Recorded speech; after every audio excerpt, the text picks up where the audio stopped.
It's the E-Commerce Minute, your daily dose of e-commerce, tech, and retail news with your hosts Bart Mraz and John Suter. The E-Commerce Minute is a production of Sumo Heavy, a digital commerce consulting firm in Brooklyn, New York, and Philadelphia. Find us on the web at sumoheavy.com. This episode of the E-Commerce Minute is brought to you by Send Pro Online from Pitney Bowes. With Send Pro Online from Pitney Bowes, it's just click, send, and save for as low as $4.99 a month. Send envelopes, flats, and packages right from your desk, and you're back in business in no time. And for being a loyal E-Commerce Minute listener, you'll receive a free 30-day trial to get started and a free 10-pound scale to ensure that you'll never overpay. Save time and money on mailing and shipping with Send Pro Online. Starting at $4.99 a month, you can qualify for special USPS rates for letters and priority mail shipping. Calculate exact postage online, and print labels right from your PC. So go to pb.com/minute to access this special offer for a free 30-day trial plus a free 10-pound scale to get started. That's pb.com/minute. Experience shipping made simple with a free trial of Send Pro Online from Pitney Bowes. It's E-Commerce Minute episode 579. In today's episode, you can now earn a degree to be an influencer. That's how excited I'm about the story. We got another weird one, folks. If you can speak Italian and yearn to make big bucks off a few sponsored Instagram posts every now and then, there's a new degree for you. The Italian online university eCampus has opened up a 3-year program in social media influencing and is being promoted by football, that's soccer for you Americanos, football star Cristiano Ronaldo. The course will be taught with the help of SDA Bocconi School of Management in Milan. The online university offers a new 3-year program to earn a degree in social media influencing. Ronaldo, who is featured in the college's new publicity campaign, is also funding 36 student grants as part of his commitment. The eCampus degree will offer classes in fashion psychology, semiotics, and the philosophy of language, TV history, intercultural communication, and information technology, among others. The institution, which offers degrees in engineering, law, arts, and psychology, has more than 30,000 students, according to its website. Bloomberg reports that the aim of the degree is to fill the current educational gap and to help students gain the technical skills needed to pursue a career as an influencer. I'm having trouble reading this with a straight face. Applicants will need to be at least 19 years old and have completed high school. They also need to be enrolled in college and be able to speak English. The classes start on November 15th and will run for 6 months. By the end of next year, the course plans to graduate 100 newly certified social influencers. I can't wait. Those who have completed the program will become part of Condé Nast's prestigious network of influencers, which currently boasts 300 members. This is an interesting move that could have uncertified influencers worried about the future of their payments. Brands could eventually begin to opt to pay influencers without a degree less money. So we shall see. WTF. 3 years? I have things to say. I hope that's 3 years. Are you kidding me? I cannot wait to I'm going to just set up my PDF download, go to my website, and just vend me $3. Okay. I will show you how to do this. This is the same level when I think of entrepreneur programs at colleges. I do not understand a degree in entrepreneurship. I just don't. I know everybody's like, whoa, I'm like, I don't get a business degree. I'm sorry, there's no entrepreneur. This should not be a thing. Yeah. I agree. I mean, okay. I'm trying to be open-minded here. The classes in fashion psychology, semiotics, and philosophy of language certainly would help. Yeah. But do you need to take a 3-year degree to learn these things? Well, and plus it diminishes the fact that influencers are kind of impressive as it is to start because they did it on their own. Like they literally just made an Instagram account and got big literally doing their own thing. You know what I mean? Thank you. Right? Yep. It's a double bell for you. That's exactly the whole reason, because it was an organic thing that was started by people who said, I started from nothing and now I'm here. Yeah. That's why you are called an influencer, because you came from nothing and you're here. You don't go to the front of the line because you have a degree. Right. Yep. And I am not even defending the influencer culture. I think it's toxic. I think it's horrible. Yeah. But it's a part of business now. It's a part of how people sell things. But again, you don't start at the back and go to the front of the line. Yeah, that's a really good analogy. It will never happen. It's like, I'm telling you, like, I get some entrepreneurs come out of entrepreneur programs and they do well. but none of them are. It's not the same thing. I'm sorry, but just isn't. Like I have a business degree and I own a business. But either you're born with it or you're not. Yeah, no, exactly. It can be a learned skill, but For not influencing. Certain aspects, yes. Yes, there's a learned skill, but not in college when you sit in the go do work. Go do. That's the job. Go do the work. I can't wait to see these people with certified influencer in their Instagram. Oh, yes. Like, is Instagram going to give them like a little badge? Could you imagine? Could you seriously imagine if Instagram like fueled that fire? Oh my God. Hi. I'm Tina Muchmouth, PhD influencer, eCampus, Italy. Easier than you think it is to get that. Because you can just, that's a long thing for it. I'm just gonna. I just like. Okay. Okay. Go ahead. Like we have time on this one. Go ahead. All these skills are so good. Like there's like maybe it should just be a social media degree because getting a degree in social media is totally like I get it. I totally get it. Like because there is nuance to being good at social media, but the fact that it's just an influencer degree, I don't even agree with that. Which it is a psychology degree for the love of God. I just think with social media comes marketing, so I feel like that should be a market. It's a marketing degree. Social media is just another channel for marketing. That's all it is. Which is true. You can go on to Udemy and buy a Gary Vaynerchuk course for $20. Literally. On social media. That's very true. But like, I cannot imagine the demographics of people who are going to sign up for this too. Like, I know this is going to get real problematic too. Like, hey, mom and dad, I'm going to spend $100,000 a year to get an influencer degree. Yeah, like is it going to be like rich kids? Are they going to deny people based on like petty things? Like, that's like the questions I have because like this could get real tricky having a degree and something that is partially even based on looks. Like half the girls who are influencers who are huge at it literally are huge because they are gorgeous. Like that is it. So like it's like if you don't have that, getting an influencer degree, like what is that going to do for you? Because like that's the tea. No, that's a spicy take there, girl. You're exactly right. Like I just it sucks, and I wish it wasn't like that. I really do. Like I wish natural talent could get you to be an influencer and make that coin, but it just can't. And the looks are a huge part of it. It's both. It's talent and looks, right? So looks for certain things and talent for certain things. Yeah. Let me piggyback onto that.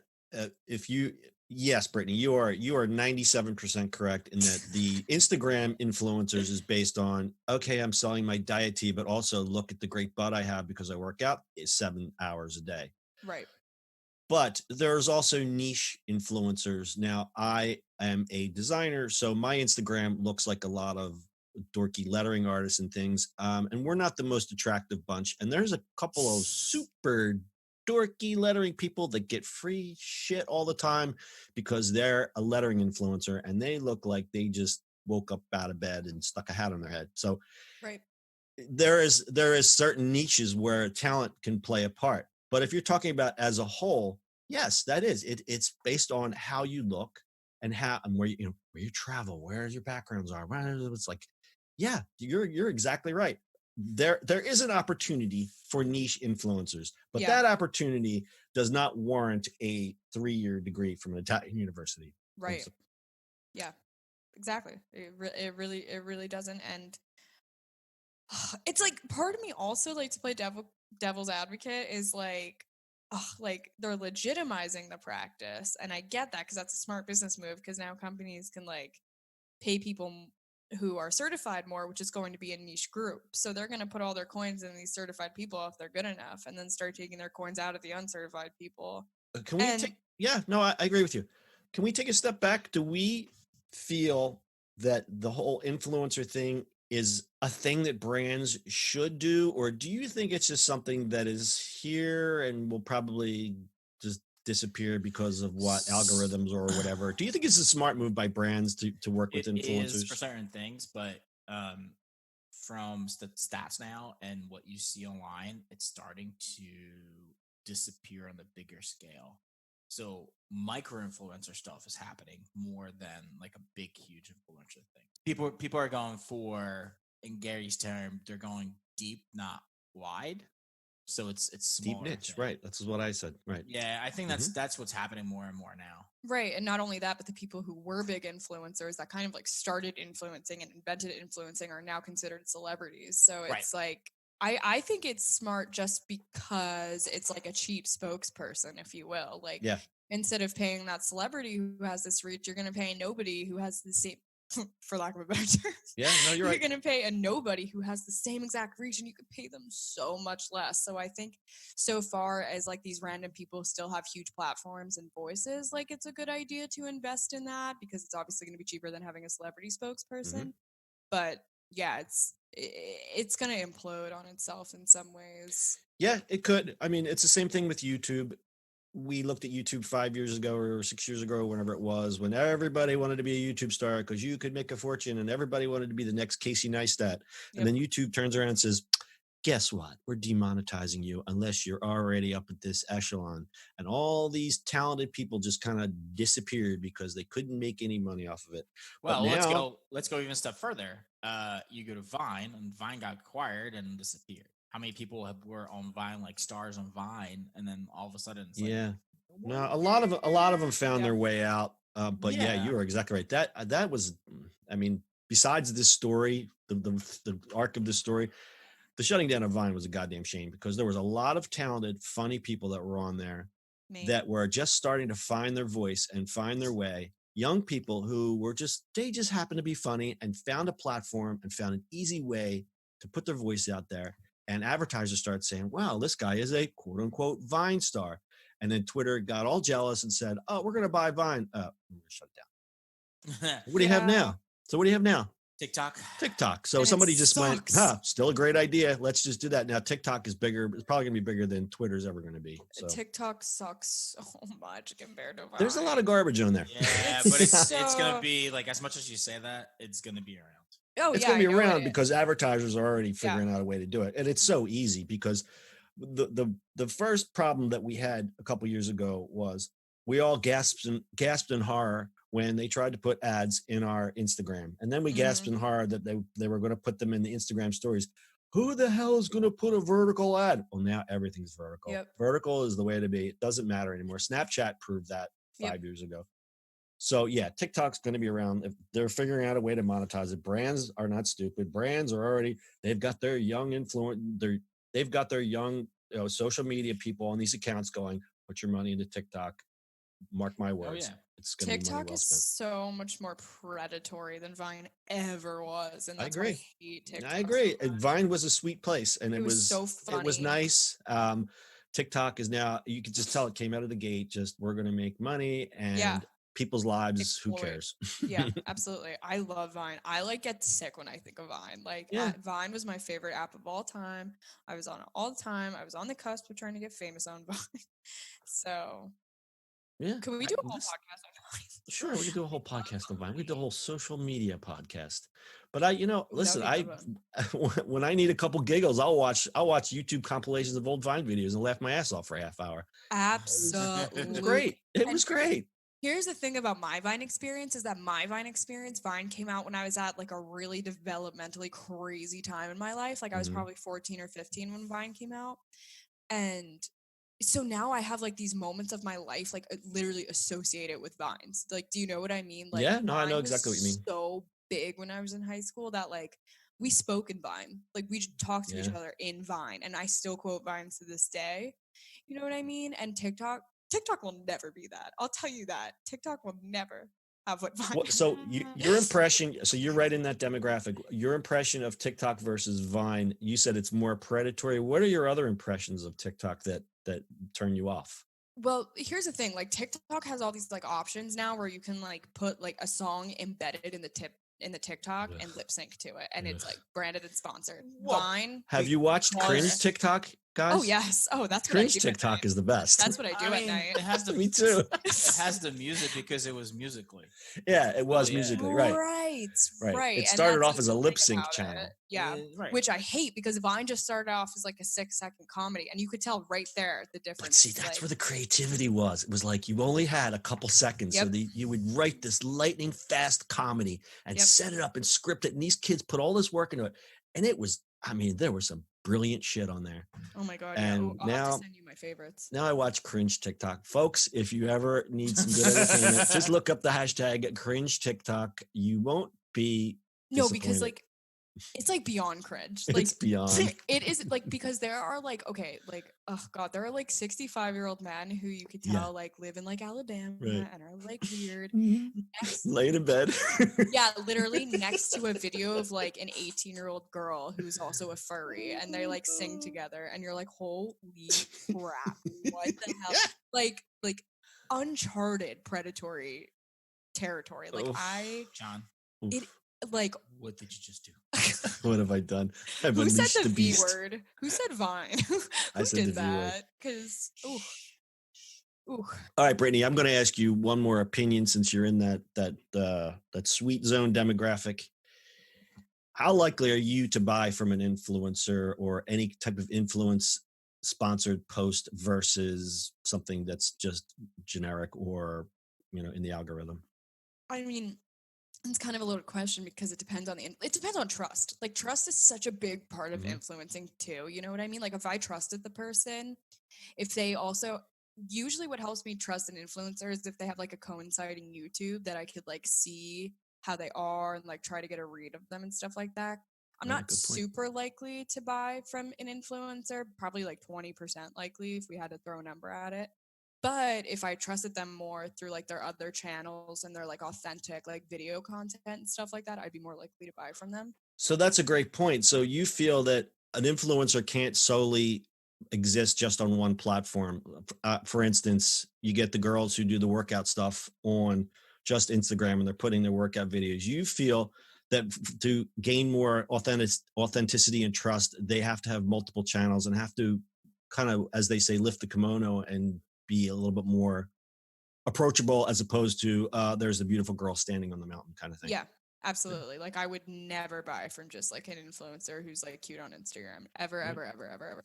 Because I could literally there's like so many things we could talk about with influencers, like you just said, like the pretty girl standing on a mountain, because chances are if it's the pretty girl standing on a mountain, like I can't even trust what they're saying because her picture has been edited 72 times for 72 things. Sure. So we're not even seeing the real person giving you this like influencing product, whereas like if it's somebody who also has a YouTube and I trust them, I know what they look like, I know how they are, like, you know what I mean? Like right, they let their guard down a little bit, like the girls who would do, I guess, a makeup tutorial and then appear without makeup and talk about, hey, I'm having a bad day kind of thing. Right. And more like authentic. Can tell their stuff isn't edited to death. Like that's such a big problem with influencing. The stories that I love is the influencers who get caught and they basically come out and say, no, I was never really in Paris. My boyfriend's really good at Photoshop. Oh my God. There's this one girl, I have to send to you if I find it, but like literally people were calling her out. They're like, you are not in Paris. That you posted that same exact picture of you in that same pose, same outfit, like a year ago somewhere else. Like we know that's not you. Busted. Oh, we could totally talk about for like 25 minutes, like how much of a lie influencers peddle. Not to mention like influencers, I have like written down here that there's like a habit of like influencers faking sponsored posts to make themselves look more legit. So they'll literally just hashtag ad or sponsored, even if it's not really. Yeah. So it's hard to quantify the value of the industry in that so way. They're inauthentically, quote unquote, coming clean and saying, yes, this is a sponsored ad, so that someone else who maybe might be a smaller business might say, oh, well, look, she's got sponsored ads already. How much do you charge, hon? Yep, exactly. $5,000. No, literally for like half a post. Yeah, exactly. It's like really, it's like, oh God, it's a lot. Yeah, people suck. Yeah, they do. Which is why I guess we need a degree in it. All right, Brittany. Well, Brittany's on a tear. Brittany, why don't you tell us about today's sponsor? Shipping and mailing from your desk has never been simpler than with SendPro Online from Pitney Bowes. With SendPro Online from Pitney Bowes, it's just click, send, and save for as low as $4.99 a month. Send envelopes, flats, and packages right from your desk in your back business in no time. And for being a loyal e-commerce listener, you'll receive a free 30-day trial to get started and a free 10-pound scale to ensure that you never overpay.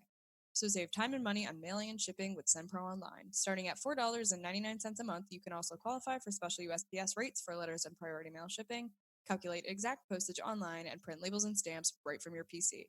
So go to pb.com/minute to access this special offer for a free 30-day trial plus a free 10-pound scale to get started.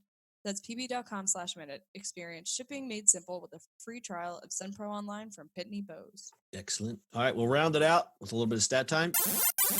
72% of companies spend a large majority of their marketing budget on social media influencers. That's according to Fox Business. The Instagram influencer marketing industry alone is set to hit $2.4 billion with a B this year. That's according to Morning Brew. And influencer marketing related positions have certainly doubled on LinkedIn. From about 77,000 jobs in December 2017 to about 176,000 in January of 2019. So kids, stay in school, get yourself an influencer marketing job, and your life will be fantastic. Is it now? Is it going to be fantastic? It's fantastic. It's gonna. You know what, John? You know what we should do? We put Brittany through the course. That would be awesome. Let's do it. Because then I could actually, like, what if I actually became an influencer and made like hella money?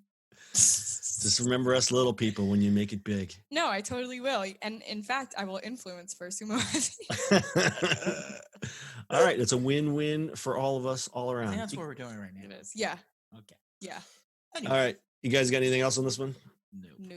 All right. Look for Brittany's article on social media influencing. We're going to have her write an article about this because apparently she's got a lot of spicy tea to spill on this particular subject. Did I say that right? Spicy tea? Spicy tea is actually. Spicy. Because I like spicy and you like the word tea. So I put them two together. So influencers, you're free to use hashtag spicy tea on this podcast.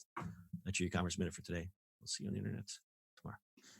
From now on, we're using spicy tea on everything. Spicy tea. That's it for today's show. If you like the show, do us a favor and subscribe or leave us a review on iTunes. And don't forget, you can now listen to the e-commerce minute on your Amazon device. Just add e-commerce minute to your flash briefing. And finally, if you have a comment or suggestion or just want to say hi, find us on social media at Sumo Heavy.